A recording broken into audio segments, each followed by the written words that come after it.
It's one of the worst days for the queer community, and a day I personally hoped I'd never have to experience. I'm shocked. Those are the words of Julian Methig.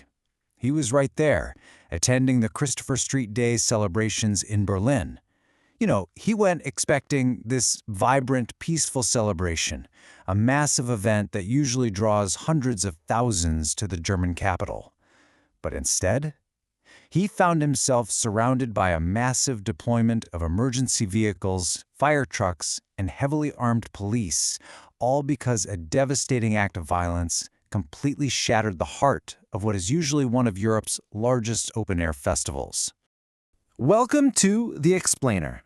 Today we're diving into a really complex and, frankly, urgent issue. Exactly why massive public pride marches are facing escalating threats and what this actually means for open societies.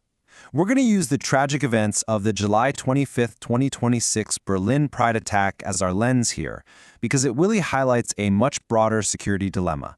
Like, how do we secure public celebrations that are fundamentally designed to be open, uncontained, and highly visible? Let's break down the facts, the data, and the geopolitical realities directly from our source materials to understand exactly what is happening on the ground. Section 1. Tragedy at Berlin Pride. To understand the specific vulnerabilities these massive gatherings face, we really need to look at the timeline of what actually happened. So, Saturday, July 25th, 2026, the streets of central Berlin were absolutely packed. People had been celebrating peacefully for hours. But then, things took a deadly turn that evening. Right around 2200 local time, 10 p.m., a white van was deliberately driven at high speed into a crowd of pedestrians on a path in Tiergarten Park. This was just off the main parade route near the Brandenburg Gate. It was horrific. The crash killed one woman and injured at least 16 others, several of them critically. Just 15 minutes later, at 22:15, police and organizers abruptly pulled the plug, canceling the event, stopping the stage performances, and urging everyone to evacuate the area. And because the driver crashed into a tree and actually fled on foot, authorities had to launch this massive overnight manhunt across the capital. They were literally deploying helicopters with thermal imaging cameras just to search this dense 519-acre park. In the immediate aftermath, law enforcement obviously scrambled to identify the perpetrator. A police spokesperson, Florian Noth, confirmed that authorities did identify a suspect, someone who is actually already known to police as a member of the Islamist scene in Berlin. But here's the thing, the suspect remains at large. Police have been very clear that they're still working to nail down the specific motives and the exact sequence of events. So while that investigation is moving at full speed, this tragedy immediately kicked off a much wider conversation about just how safe these public gatherings really are. Which brings us to Section 2, the dual extremist threat. To really grasp why security at these events is failing, we have to zoom out from Berlin and look at the broader landscape across Germany and Europe. Take a look at this single, honestly alarming number. 1,785. According to data from Germany's Federal Criminal Police Office, that is the record high number of anti-LGBTQ+ offenses reported in the country in the year 2023 alone. That's not just a statistic. It tells us this isn't some isolated one-off phenomenon. It's a systemic, growing trend. German LGBTQ+ organizations have literally been warning for over a year about this huge upward trajectory in both physical and verbal assaults. The whole security landscape is just incredibly volatile right now, and these community gatherings are getting caught right in the crosshairs. Now, a crucial point here is that this hostility isn't coming from just one single direction. Security analysts point to a dual threat environment.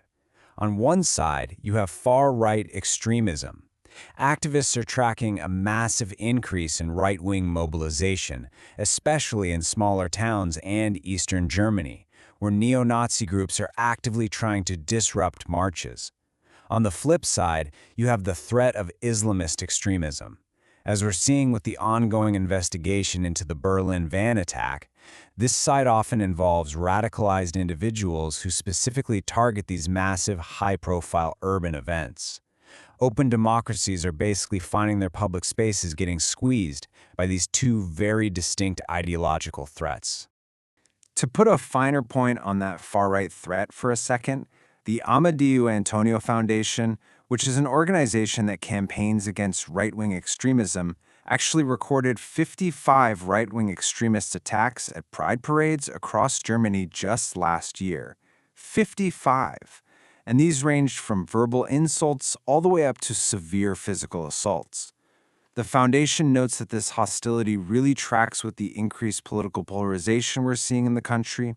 The reality on the ground is that wearing a rainbow flag or just celebrating diversity in public has actually become a physical risk in several regions, and that is forcing organizers to drastically rethink how they protect the people attending. Moving on to Section 3, the soft target vulnerability. So this brings us to a really critical logistical and honestly geopolitical dilemma. Why are these specific events so incredibly difficult to protect? Well, the answer lies in a concept called a soft target. In security terms, a soft target is basically an open, unprotected public space or gathering. Think about it. A military base or an airport. Those are hard targets. They have strict access control and multiple layers of security. Soft targets, though, are highly vulnerable to low-tech, asymmetric attacks, exactly like the vehicle ramming in Tiergarten. When you're dealing with a mobile festival of 1 million people stretching across miles and miles of city streets, locking down every single possible entry point becomes nearly impossible. It's a logistical nightmare. Let's compare this visually to really drive the point home. Imagine a massive stadium event on one hand and a pride parade on the other. A stadium, it has a fixed perimeter, highly controlled security checkpoints where literally every person is searched, and permanent metal gates. A pride parade is this vast, mobile, flowing entity moving right through open public streets. Security there basically relies on temporary road closures and concrete barriers. But as investigators in Berlin are looking at right now, perpetrators will just probe these massive perimeters until they find that one side street or that one park pathway, like the Ahornsteig, that maybe wasn't fully blocked off by a concrete pillar. And security risk assessments point out that extremist groups and radicalized individuals are actively favoring these low-tech tactics. I mean, using a van or a knife requires basically zero specialized training and very minimal coordination. For intelligence services, that's a nightmare, because it means there's almost no digital chatter to intercept beforehand, making these attacks incredibly tough to detect before they actually happen. It exploits what analysts call the prevention paradox. Simply by maintaining a free, open, democratic society, you inherently leave open spaces vulnerable to people who want to do harm using everyday objects. This takes us to our final section, balancing security and freedom. So, where exactly does a society go from here? We're looking at this fundamental clash between the absolute necessity of public safety and the historical purpose of public demonstrations. On the one side, you've got the strong demand for heavy security measures, right? Advanced surveillance, way more police, concrete pillars, massive boundary fences. But on the other side, you have the core principle of open freedom. I mean, Christopher Street Day commemorates the 1969 Stonewall riots. By its very DNA, it's a demonstration against over-policing and a celebration of open, unapologetic visibility in the public square. So if a city puts a 1 million-person parade behind a massive, heavily armed fence, does it stop being a demonstration of freedom and just become a fortress? Despite the terror, organizers are absolutely refusing to back down or be pushed out of the public eye. Actually, the Berlin CSD organizers have laid out some very concrete political demands following this. They want dedicated financial support for a bid to host World Pride in 2032. They're demanding sustainable protection programs for queer spaces that are currently facing displacement, plus increased community safety and self-defense structures. And crucially, they want a share of Berlin's city tax revenue. Their argument is pretty straightforward. Since these massive events bring in millions in tourism revenue to the city really needs to step up and appropriately fund the security and infrastructure required to keep the community safe. The resolve from the organizers is incredibly strong here. CSD board member Thomas Hoffman really hit the nail on the head when he said, "It's time for us to be louder than ever and for people to come out in large numbers when we're losing rights for which we've fought for decades." For them, giving into fear and just retreating from the streets, not an option. They see their visibility as a direct defense of democracy itself, basically holding the line against both political polarization and physical violence. Which leaves us with one final, frankly, vital question to ponder. As this threat landscape keeps evolving, driven by both far-right hostility and Islamist extremism, how can open democracies protect massive public celebrations without turning them into fortified zones? How do we balance the absolute need to keep citizens safe with the fundamental human right to gather, celebrate, and protest openly on our city streets? It is a huge geopolitical paradox with zero easy answers, but it's one that's going to shape the entire future of public life in free societies. Thank you so much for joining me for this explainer, and I really encourage you to keep exploring and questioning these critical issues. Hallo und herzlich willkommen zu dieser Einordnung. Wir schauen uns heute ein Ereignis an, das ganz Deutschland den Atem rauben ließ. Den Angriff auf die Pride-Parade in Berlin vom 25. Juli 2026. Wir werden hier einfach mal die Fakten, die Hintergründe und vor allem die gesellschaftlichen Konsequenzen aufdröseln. Und zwar direkt basierend auf den vorliegenden Quellen. Also, lassen Sie uns gemeinsam einen Blick darauf werfen. Okay, tauchen wir direkt ein in die brutale Realität dieses Abends. Eine Frau hat ihr Leben verloren. 16 weitere Menschen wurden verletzt. 3 davon schwebten in Lebensgefahr. Stellen Sie sich das vor. Da ist ein Fest, eigentlich purer Ausdruck von Freude und Vielfalt, und das endet schlagartig in einem absoluten Albtraum. Die Ersthelfer waren sofort da, haben wirklich alles versucht, um das Leben der Frau zu retten, aber leider ohne Erfolg. 8 weitere Personen erlitten schwere Verletzungen. Ein Ort, der eigentlich ein absoluter Schutzraum für die queere Community sein sollte, wurde aufs Tiefste erschüttert. Abschnitt 1: Der Lieferwagenangriff beim Berliner Pride. Wenn wir uns die Chronologie des Abends anschauen, ging alles unfassbar schnell. Gegen 22 Uhr raste ein weißer Lieferwagen über den Ahornsteig, das ist ein Fußgängerweg mitten im Berliner Tiergarten, direkt in eine Menschenmenge. Das Ganze passierte in unmittelbarer Nähe zur offiziellen Route der Pride-Parade am Brandenburger Tor. Nur 15 Minuten später, um 9:15, wurde das Event dann offiziell komplett abgebrochen. Die Polizei und die Organisatoren mussten Hunderttausende bitten, das Gelände sofort zu räumen. Sie können sich vorstellen, was für chaotische Szenen sich da abgespielt haben müssen, während die Rettungskräfte verzweifelt versuchten, überhaupt zu den Opfern durchzudringen. Und ja, bis zum nächsten Morgen lief die groß angelegte Fahndung nach dem Täter immer noch auf absoluten Hochtouren. Um das mal in Perspektive zu setzen, 2200 Polizistinnen und Polizisten. So viele waren an diesem Tag im Einsatz, extra um die Parade und andere LGBTQ+-Events in Berlin abzusichern. Aber selbst dieses massive Aufgebot konnte die Tragödie nicht verhindern. Direkt nach dem Aufprall haben schwer bewaffnete Einheiten, also wirklich mit ballistischen Helmen und Schnellfeuerwaffen, den Tiergarten und das Regierungsviertel weiträumig abgeriegelt. Die Feuerwehr war außerdem mit psychologischen Notfallteams vor Ort. Da mussten rund 30 Personen betreut werden, die zwar körperlich nichts abbekommen hatten, aber verständlicherweise unter schwerem Schock standen. Der entscheidende Punkt ist also, dass die genaue Abfolge der Ereignisse nach wie vor ein aktiver Ermittlungsgegenstand ist.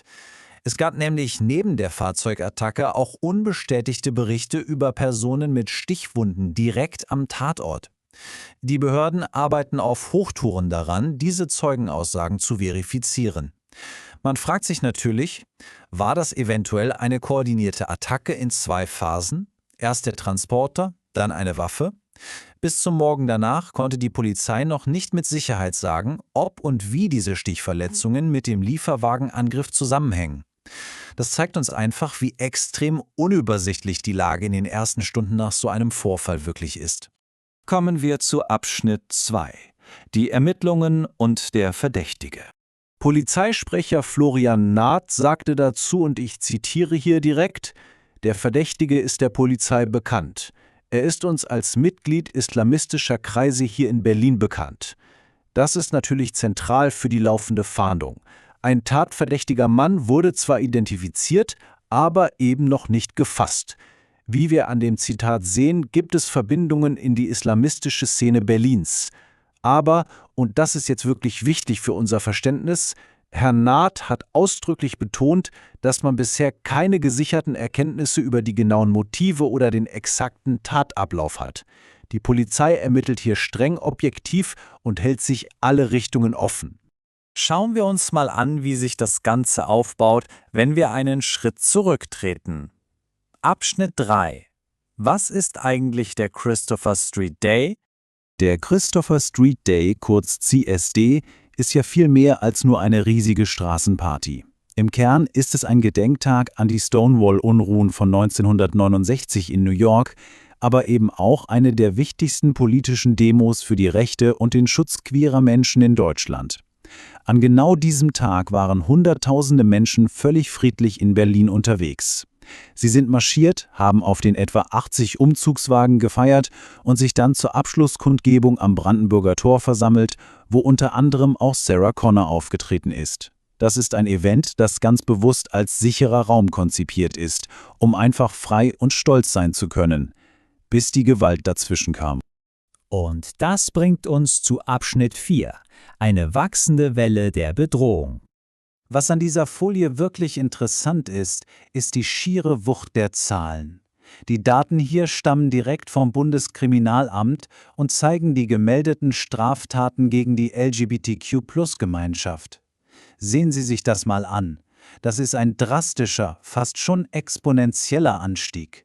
Wir starten bei 186 Vorfällen im Jahr 2012, klettern auf 313 in 2017 und schießen dann 2023 auf einen historischen Höchststand von unfassbaren 1785 gemeldeten Straftaten.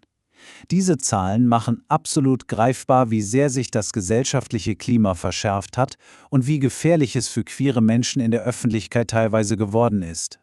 Wenn wir uns Berichte von Extremismusbeobachtungsstellen wie CEMAS ansehen, kommt ein massiver Teil dieses Drucks von ganz rechts außen. Allein im letzten Jahr wurden 27 Pride-Veranstaltungen, vor allem in Ostdeutschland, von rechtsextremen Gruppen ins Visier genommen. Wir sprechen hier von konkreten Versuchen von Neonazis, Märsche in Leipzig, Bautzen und auch Berlin zu attackieren.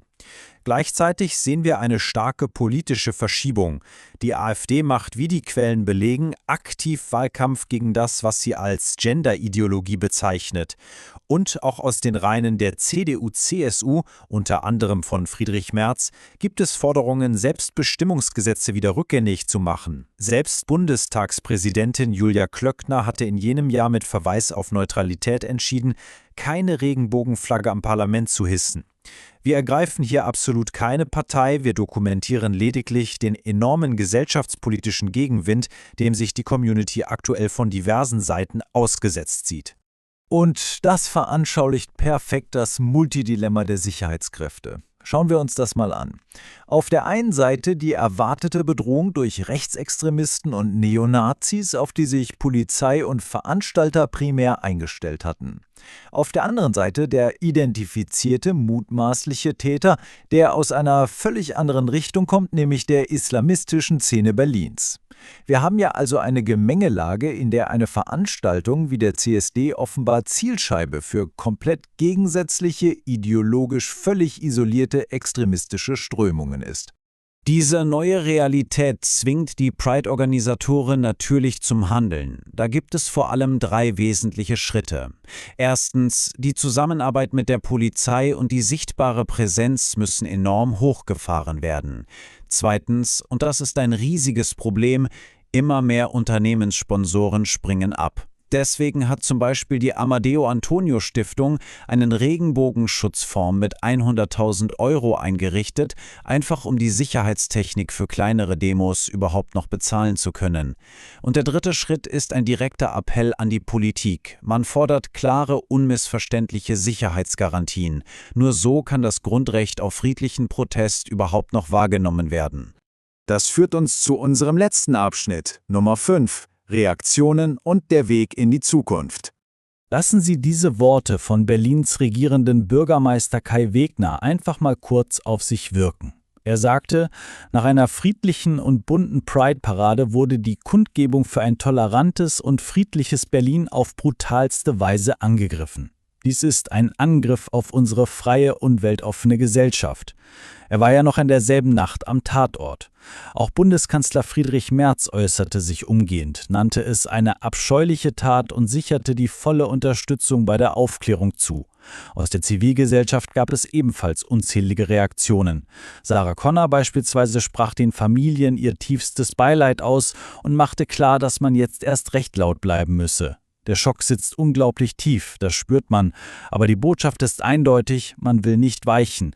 Zum Abschluss dieser Einordnung möchte ich Ihnen eine wirklich fundamentale Frage mit auf den Weg geben.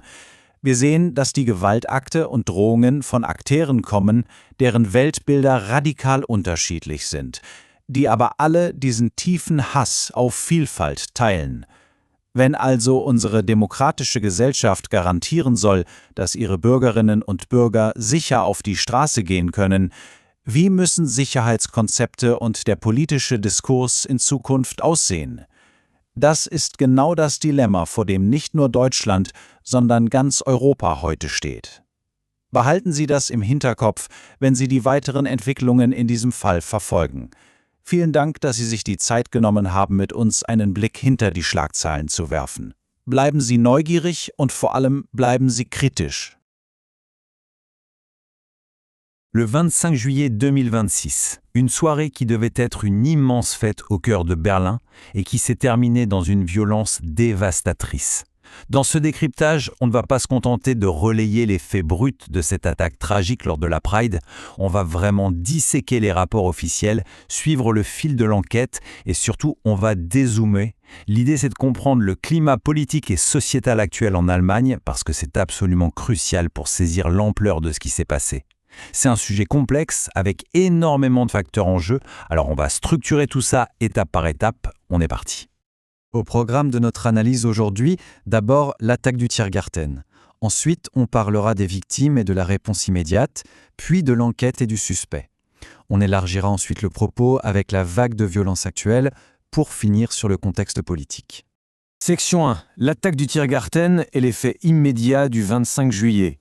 Pour bien saisir la situation, il faut vraiment s'imaginer le décor. Le Christopher Street Day, qu'on appelle souvent le CSD, c'est le grand rassemblement annuel de la Pride à Berlin. Ce samedi-là, des centaines de milliers de personnes étaient dans les rues. La parade avait défilé dans une ambiance incroyable toute l'après-midi et la foule s'était réunie pour un immense concert de clôture près de la célèbre porte de Brandenburg avec notamment la chanteuse Sarah Connor sur scène.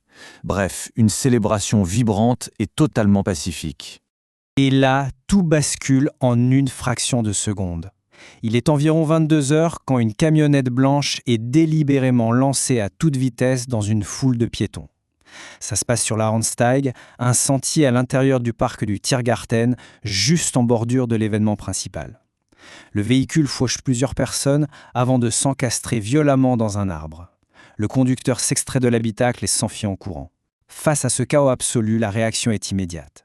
À 22h15, soit à peine un quart d'heure plus tard, la police et les organisateurs annulent officiellement tout l'événement et ordonnent à la marée humaine d'évacuer la zone sur le champ. Ce qui nous amène à la section 2, les victimes et la réponse immédiate, avec un bilan humain extrêmement lourd.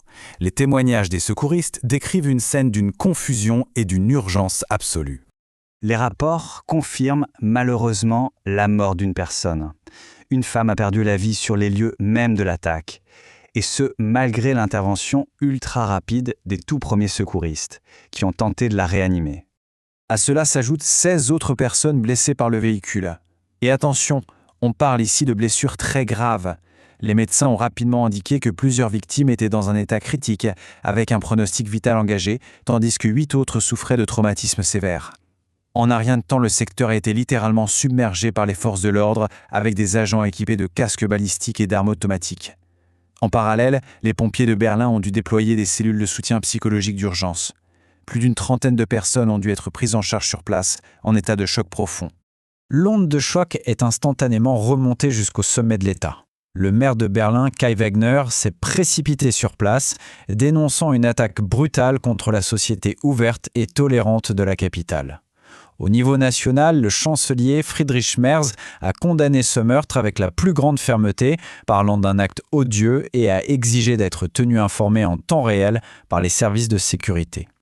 Passons à la section 3, l'enquête et le suspect. Une véritable course contre la montre pour retrouver le coupable s'engage. Et ici, c'est crucial de s'en tenir strictement aux faits policiers pour éviter toute rumeur. Le porte-parole de la police, Florian Nath, a donné le ton très rapidement. Il a déclaré, je cite, « Le suspect est connu des services de police. Il nous est connu comme membre des cercles islamistes ici à Berlin. » Les enquêteurs ont donc mis un nom sur ce suspect presque immédiatement, même s'il était encore en fuite dans les heures qui ont suivi. C'est une information majeure, car elle oriente l'enquête vers une piste bien spécifique, tout en sachant que les motivations exactes devaient encore être vérifiées au moment de cette déclaration.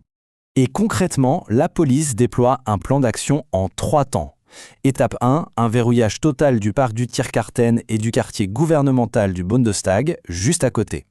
Étape 2, le déclenchement d'une immense chasse à l'homme pour intercepter le suspect. Et enfin, étape 3, une partie un peu plus floue au départ, les enquêteurs ont dû vérifier des rumeurs d'attaque au couteau secondaires sur les lieux. L'idée était de s'assurer qu'il n'y avait pas de complices agissant à pied, bien que cela soit resté non confirmé dans les premiers instants. Et c'est là qu'il faut vraiment faire un pas en arrière. Section 4, une vague de violence en hausse. On ne peut pas isoler cette tragédie. Elle s'inscrit dans un contexte beaucoup plus large d'hostilité anti-LGBTQ+, dans tout le pays. Si l'on jette un œil à ces chiffres de l'Office fédéral de police criminelle, l'évolution est glaçante. En 2012, on recensait 186 infractions pénales contre des personnes LGBTQ+, en Allemagne. En 2017, on passait à 313. Et en 2023, un bond astronomique à 1785 incidents signalés. C'est un record historique. Pour mettre ça en perspective, c'est presque une multiplication par 10 en une décennie. La détérioration du climat de sécurité crève les yeux. Et le vrai casse-tête pour les autorités, c'est que la menace vient littéralement de tous les côtés.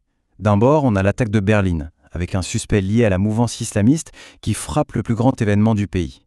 De l'autre bord, on a des données de l'organisation SEMAS qui montrent que l'an dernier, pas moins de 27 marches de la Pride ont été ciblées par des groupuscules d'extrême droite et néo-nazis.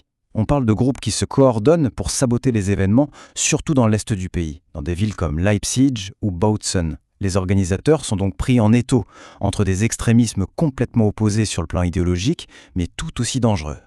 Alors, face à cette pression monumentale, il faut s'adapter. La police a dû revoir ses effectifs à la hausse, même pour de petites marches régionales comme à Eberswalde. Les associations, elles, tirent la sonnette d'alarme. Le simple fait de prendre les transports avec un drapeau arc-en-ciel est devenu risqué. Elles réclament donc des budgets massifs pour la sécurité. Et comme le soutien financier de certaines entreprises a tendance à s'effriter, des fondations privées montent au créneau. La fondation Amadeo Antonio a par exemple débloqué en urgence un fonds de protection de 100 000 € pour aider les organisateurs à payer pour leur sécurité. C'est dire l'urgence de la situation. Ce qui nous amène logiquement à notre dernière partie.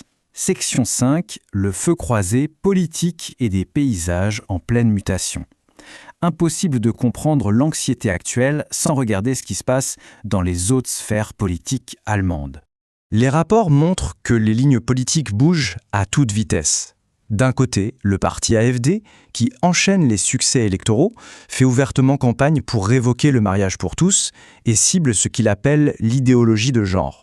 De son côté, le bloc conservateur CDU-CSU milite pour annuler la récente loi sur l'autodétermination et restreindre l'accès à certains soins d'affirmation de genre. Et au niveau institutionnel, cette année, le Bundestag, le Parlement allemand, a invoqué le principe de neutralité pour interdire de hisser le drapeau arc-en-ciel sur ses bâtiments et a interdit à ses employés d'y défiler sous une bannière officielle. Ce sont des faits objectifs, mais ils redessinent complètement l'horizon des droits civiques. Il y a une phrase qui résume parfaitement ce que ressentent les organisateurs en ce moment. Elle vient de Thomas Hoffmann, l'un des responsables du CSD de Berlin. Pour la première fois, nous nous trouvons dans une situation où nous ne plaidons plus pour plus de droits, mais devons défendre ce que nous avons déjà acquis. C'est là tout le paradoxe de la période actuelle. La communauté ressent un recul du soutien politique exactement au moment où les violences physiques atteignent des niveaux jamais vus. Et c'est là-dessus qu'on va clore ce décryptage avec une vraie question de fond. L'attaque de la camionnette au Tiergarten n'est pas juste un incident isolé. C'est le point de collision tragique de tensions extrémistes et d'un climat politique en pleine bascule. Alors la question qui se pose aujourd'hui, c'est comment une démocratie ouverte peut-elle réellement garantir la sécurité et les droits fondamentaux de ces minorités quand les menaces arrivent de toutes parts, de la mouvance islamiste à l'extrême droite? C'est un défi de société monumental et il va falloir suivre ça de très près dans les années à venir. Merci d'avoir suivi cette analyse détaillée. Vamos a entrar de lleno en este análisis. Hoy tenemos sobre la mesa un suceso profundamente trágico que lamentablemente ha marcado un antes y un después en la historia reciente de Europa. Con el máximo respeto vamos a examinar a fondo el ataque con un vehículo que tuvo lugar el 25 de julio de 2026 durante el Orgullo de Berlín. La idea de este repaso es desgranar de forma totalmente objetiva los hechos de aquel día y entender ese complejo y cada vez mayor panorama de amenazas de seguridad que acecha a los eventos de la comunidad LGBTQ+ en Alemania. Para organizarnos, esta es nuestra hoja de ruta. Veremos los detalles del ataque de 2026, las víctimas y la investigación.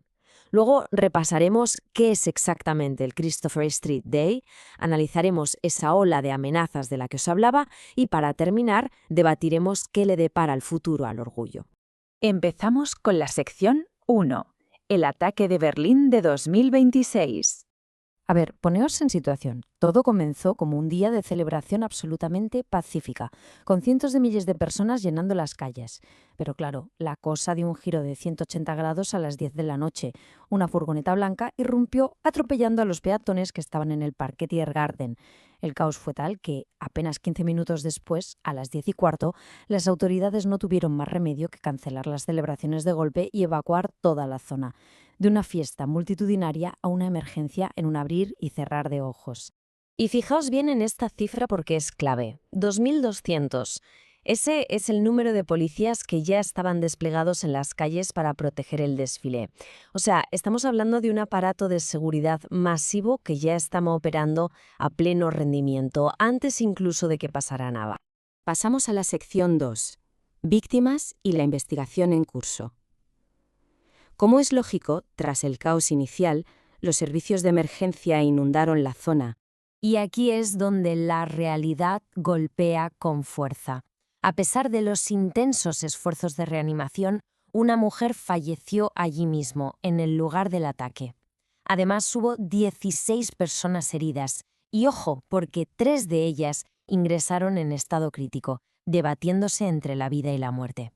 Entonces, ¿qué sabemos de la investigación? Bueno, sabemos que el conductor acabó chocando la furgoneta contra un árbol y huyó a pie, lo que provocó, como imaginaréis, una persecución policial a gran escala. También se están investigando informes, aún no confirmados, de personas con heridas de arma blanca en el lugar. Lo que sí sabemos es que las autoridades han identificado a un sospechoso vinculado a la llamada escena islamista de Berlín, aunque los motivos exactos todavía se están investigando a fondo.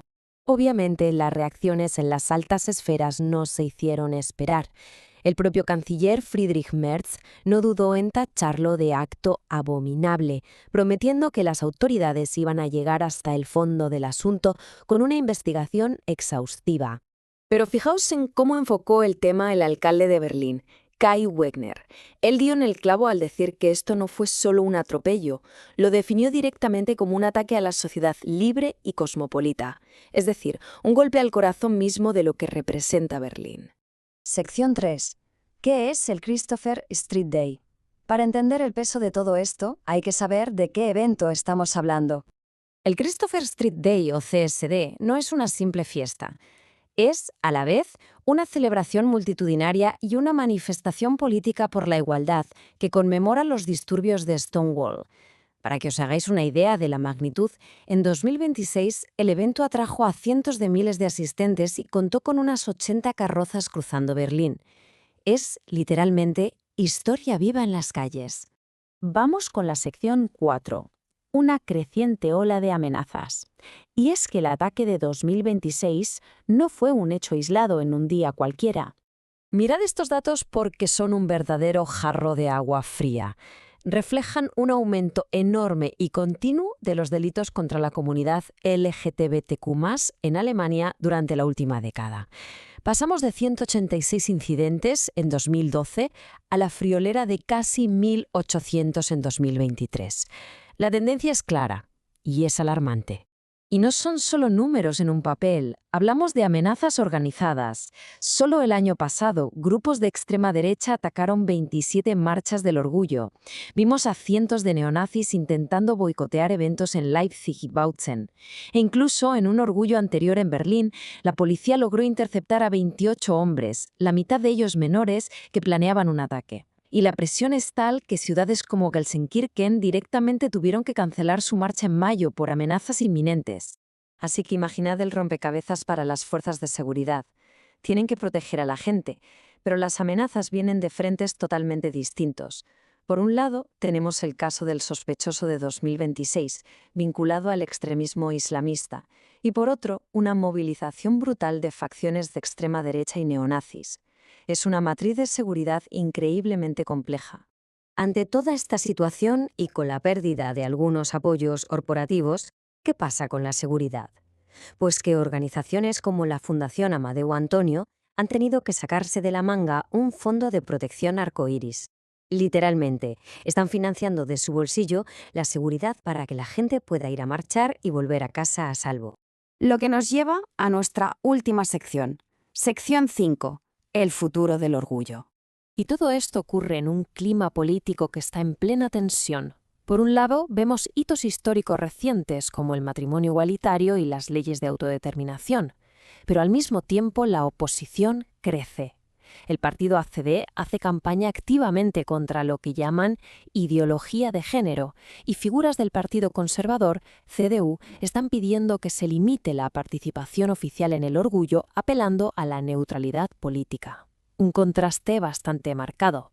Hay una cita de Thomas Hofmann de la Junta del CSS de Berlín que resume perfectamente el momento actual. Dice: por primera vez nos encontramos en una situación en la que ya no estamos abogando por más derechos, sino teniendo que defender lo que ya hemos logrado. Básicamente, el orgullo está pasando de ser una celebración de avances a ser una barrera de defensa para la propia seguridad física. Y esto nos deja con la gran pregunta, una que todos deberíamos plantearnos. ¿Cómo consiguen las democracias proteger a las comunidades vulnerables frente a extremismos tan distintos? Sin tener que sacrificar la libertad de salir a la calle y celebrar abiertamente. Encontrar ese equilibrio va a ser sin duda uno de los mayores retos de los próximos años. Ha sido un análisis intenso, pero necesario. Muchísimas gracias por acompañarnos.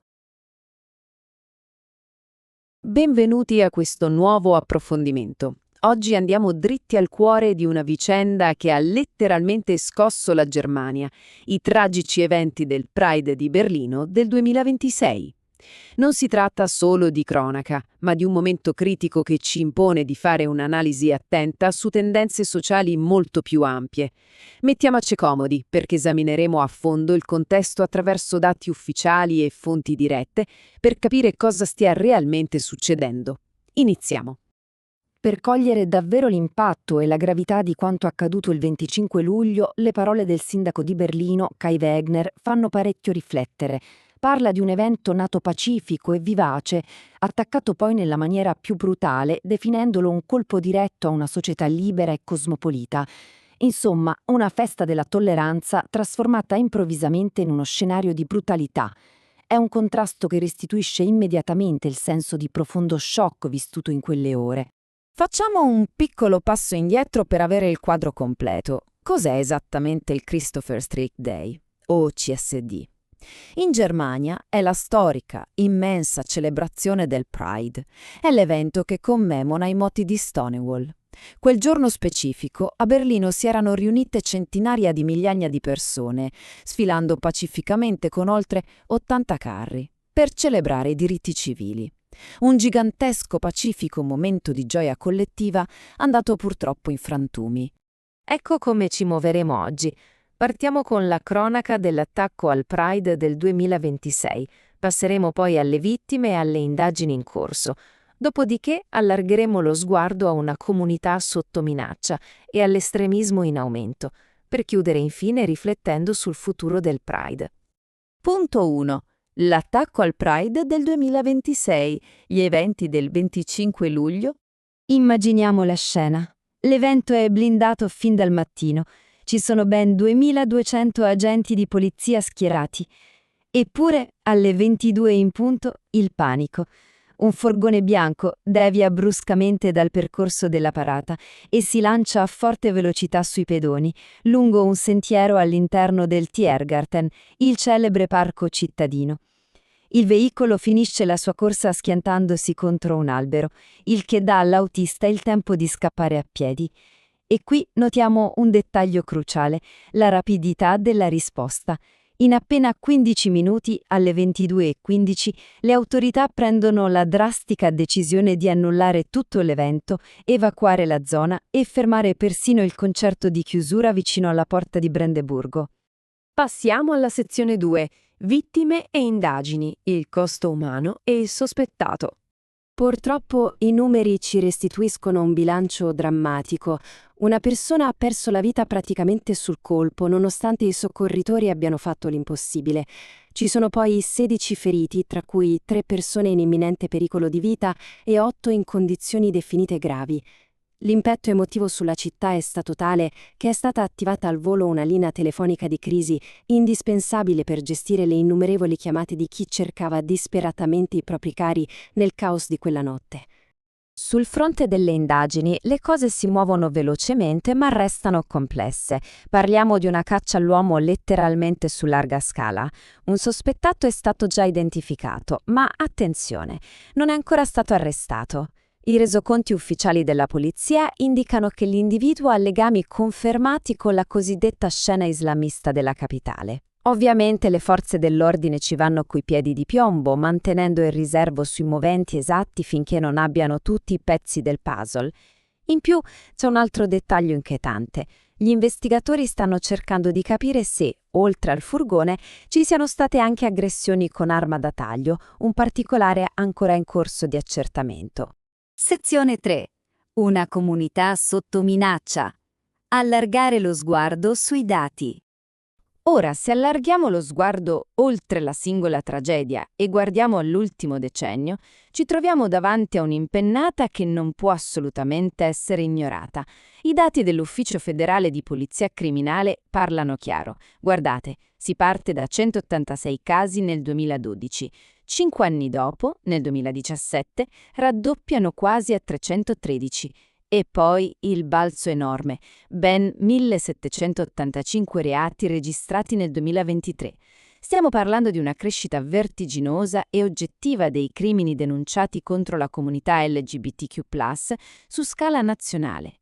Per dare un'idea ancora più precisa, prendiamo in considerazione solo lo scorso anno. Ben 27 parate del Pride, sparse in tutta la Germania, sono state prese di mira o ostacolate attivamente da gruppi di estrema destra organizzati. È un dato che segna una profonda trasformazione. Spazi nati come rifugi di gioia e sicurezza si stanno trasformando sempre più spesso in veri e propri bersagli. E questo ci porta alla sezione 4. L'estremismo in aumento, un pericolo multiforme. Il pericolo, infatti, non ha un'unica matrice. Anzi, le sfide arrivano da direzioni diametralmente opposte. Da una parte abbiamo l'estremismo islamista, che, come abbiamo visto, è collegato dalle indagini al sospettato dell'ultimo mortale attacco. Dall'altra c'è una massiccia mobilitazione dell'estrema destra. I rapporti citano di continuo azioni di disturbo neonaziste, specialmente nell'est del paese. E non dimentichiamo che solo l'anno scorso le autorità hanno sventato un piano ben organizzato da 28 individui per attaccare proprio il Pride di Berlino. Insomma, un quadro di sicurezza davvero complesso, stretto tra diverse minacce estremiste.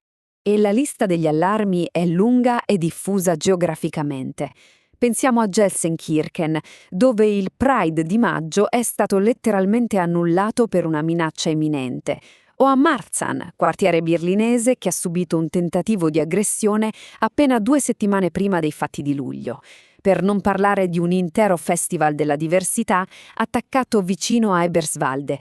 Questi non sono casi isolati, tracciano una narrativa molto chiara di un'ostilità che si ripete costantemente e in diverse regioni del paese. Arriviamo all'ultima parte, la sezione 5, il futuro del Pride, sicurezza e tensioni politiche. 100.000 euro. Tanto ammonta il neonato Fondo per la protezione arcobaleno, messo in piedi dalla Fondazione Amadeus Antonio. Perché serve un fondo del genere? Le fonti evidenziano un punto chiave. L'aumento dei rischi e delle tensioni sta spingendo molti sponsor aziendali storici a ritirarsi. E quindi, senza sponsorizzazioni, gli organizzatori sono costretti a raccogliere fondi privatamente per potersi permettere servizi di sicurezza indipendenti e tutelare le persone in piazza. Tutto questo si riassume in una riflessione potente che arriva proprio da chi organizza questi eventi. Le parole di Thomas Hoffmann del CSD di Berlino catturano perfettamente il cambiamento storico a cui stiamo assistendo. Per la prima volta la priorità non è più la lotta per ottenere nuovi diritti, ma la necessità di difendere fisicamente quelli già conquistati. Dopo anni di continui progressi civili, l'approccio si è inevitabilmente spostato su una linea di pura autodifesa. Certo, tutto questo non avviene per caso, ma in un panorama politico molto acceso, riportato dettagliatamente dalle fonti ufficiali. Vediamo il partito AfD condurre vere e proprie campagne contro la cosiddetta ideologia di genere. Nel frattempo, i conservatori della CDU-CSU spingono per limitare i percorsi di affermazione di genere e rivedere le leggi sull'autodeterminazione. E a livello istituzionale? Il Bundestag, il Parlamento federale, quest'anno ha persino vietato di esporre la bandiera arcobaleno richiamandosi a principi di neutralità politica. Secondo gli attivisti citati dai resoconti, queste scelte e questo clima istituzionale contribuiscono, indirettamente, a legittimare e imbaldanzire quelle frange estremiste di cui parlavamo prima. E arriviamo così alla grande domanda, quella che resta dolorosamente aperta alla luce di tutto ciò che abbiamo esaminato. Come si fa a proteggere le comunità più vulnerabili e garantire che le celebrazioni democratiche restino spazi sicuri in mezzo a questa ascesa di estremismi tanto diversi quanto pericolosi? I tragici eventi di Berlino ci mettono davanti al complesso e forse fragilissimo equilibrio tra il diritto di fare festa nelle nostre piazze e le enormi sfide che la sicurezza pubblica deve oggi affrontare. È una questione che determinerà profondamente il modo in cui vivremo le nostre città in futuro. Alla prossima! Where do I start? I like diamonds that dance in the dark. All my ladies are pretty and sharp. My time is pricey, it come with a charge. Where to begin? If I want it, you know I'ma get anything that I'm with legit. If you gon' play, then you know I'ma win. Where do I start? I like diamonds that dance in the dark. All my ladies are pretty and sharp. My time is pricey, it come with a charge. Where to begin? If I want it, you know I'ma get anything that I'm with legit. If you gon' play, then you know I'ma win. Got a heart of steel, but I'm hot like wheels. Always keep it grown and sexy. Any man in my team try to get me to see him, but he broke, so he can't sex me. My team take shots, get litty. Make moves, set sets, get busy. And you know I only roll with it. And he never been shit out with Lizzie. Come through with a pretty girl walk. And only money make the pretty girl talk. I ain't no rookie, can't take me for nookie. The pretty girl hood, but the pretty girl smart. I ain't like him, get money and dash. You can wipe him, I just want the cash. You can't stop me, the kid in the zone. Take my mark, cause set, then I'm gone. Where do I start? I like diamonds that dance in the dark. All my ladies are pretty and sharp. My time is pricey, it come with a charge. Where to begin? If I want it, you know I'ma get anything that I'm with is legit. If we gon' play, then you know I'ma win. Where do I start? I like diamonds that dance in the dark. All my ladies are pretty and sharp. My time is pricey, it come with a charge. Where to begin? If I want it, you know I'ma get anything that I'm with is legit. If we gon' play, then you know I'ma win. So wrong, then make it right. Spend money, don't waste my time. Diamond, how my body shine. You can't touch, I'm too divine. Been on the grind, yeah, been on the go. Handling business on roll. Double the funds and I'm making it flip. Fill up the trunk and pull off in the whip. And if you get in my way, we gon' bang out. You like clothes in the line, we gon' hang out. Scheming, rushing the spot, and I'm bringing the team in. Turn up the party, take over the spot. Making a flex on the eye. Killing these bitches like, where do I start? You see my face, no decline in the card. Where do I start? I like diamonds that dance in the dark. All my ladies are pretty and sharp. My time is pricey, it come with a charge. Where to begin? If I want it, you know I'ma get Anything that I'm with is legit. If we gon' play, then you know I'ma win. Where do I start? I like diamonds that dance in the dark. All my ladies are pretty and sharp. My time is pricey, it come with a charge. Where to begin? If I want it, you know I'ma get. Anything that I'm with is legit. If we gon' play, then you know I'ma win.